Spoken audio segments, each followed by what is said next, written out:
Face off, family and St. Anne police at odds after a woman is murdered by her ex-boyfriend. Did cops fail to act? This evening, the two sides of that story. Good evening, and thanks for joining us for Primetime News.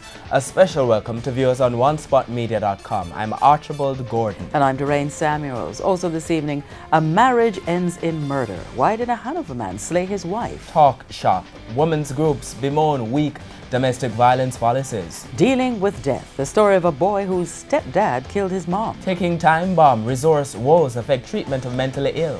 In the financial week, peril ahead. Expert says government faces financing crisis in the budget year. There's also the international stories, our bite of the week, sports and food commentary, plus weather in the primetime package. But first, the feedback question. What role do you think the state could play in reducing domestic violence? You can share comments online, facebook.com/Television Jamaica and tweet at Television Jam. Stay with us. Primetime News returns after this break.